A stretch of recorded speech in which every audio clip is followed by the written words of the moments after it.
Blian ó hin doling Loch Garman cailú náireacht nar bhí 2 chuilín fithe idir iireachtas An Clár sa Sraith Allianz. Imlíana le Keith Rossiterns stúr Loch Garman ha aire hello pointíoch ná thuúil goin chai chuinnig síbhálaí ach náireachta dul céimis fuide a goin An Clár a bhí nefclíte dí seo. Bhí cóin á phláir agus Aoife O'Connor Loch Garman don cheann seo. Anna féin fólí buc amach go láirchart ceann das bhfuilteach lí hánach aige agus cíimiid Hanna féin lí sin bucsteach ar na carnóige dhéir ag lí agus Harris ó húlan go nefiseach a géisiúd agus han chéad scór aimse Loch Garman agus ag lí sin.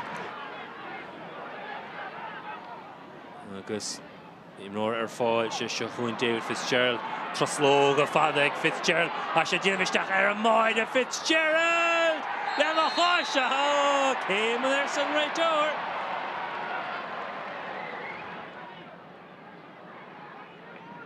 Dakar an ha graim bha láidre go láimh is go máin. Fight ag lón. Anna fast láimh as beag neart spáis ag David Fitzgerald na trosló go fagsan na úsáid í rága leis go slach for Harris an Dreslán san isis buaicphointí in na fórne. Agus a se caiilte lí sin á fiocach suas. Téinse se daobh clé dom de buile bhad an slitar agus Cawn eile o'n immert o lí sin. 3 pwynte, gach an o'n immert. Conor Hearn, ilin géir, feire. Cawn das, tras na fight, Casey. Casey, ddim stach ar moed a harag siar a canlin.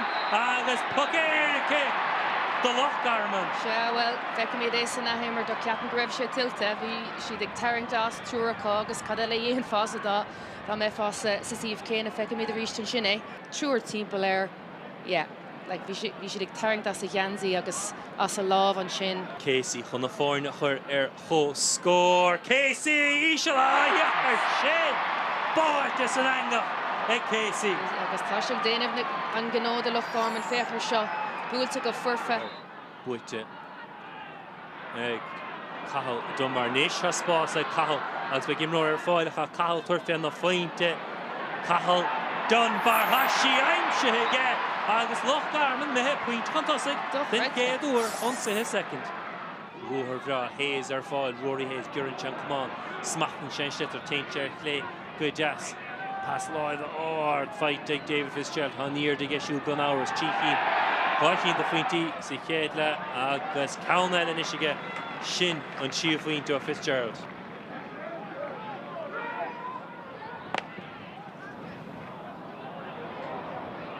On the faso Jacoana. Eicha shimmer pass live. Well by the hole. He read him. Oh, Broderick. The yin Cathal Dunbar gachra the gar. Well, no, saw ball on a wahe like Vishay Garlish and Coolbar is stocha ach. Marador to ach an pass rivishin. Vishay just doch redje. Broderick. A Laurel Duggan. Kernja, come on, Lesh. Fitzgerald Gira Smachtini finish. Rogers. Point to the Rogers on the heap clear fad. Huig Norman Ledol Sochwe point to idir na fórne ha gachle aha imraha ag Loch Garman the Liana Trichna mar score on Breathnaigh share score a reach in your Casey on the higher score and that didn't again. Need and slow sauce is in right door not which a shade in that dog is a brunner pucks there and there and baile fight in ish. Trasnay Jack O'Connor needs a trace to from the fight go forward. Buaicphointí O'Connor hashtag get match. Co-scorer Ínsach ar fad ó Loch Garman agus maithú Conor Hearn a fiúch suas an lírod sin an sin amach go dtí Damien Rec agus Jack O'Connor. Casey Buaicphointí again hashi merchli. Mian down off, you know. Adó Derek Seinnteoir Egan Raitor. Loch na Himra Allianz of Breathnaigh Aoife O'Connor Loch na Himra Loch Garman Seamus Casey. Thank you very much. Thank you. Seamus, congratulations. Another draw. Yeah, good and bad result, I suppose. We losing Kevin and Lee there early in the first half, but fairness, we dug it out. could have had a chance there to win at the end, but it's better than a loss.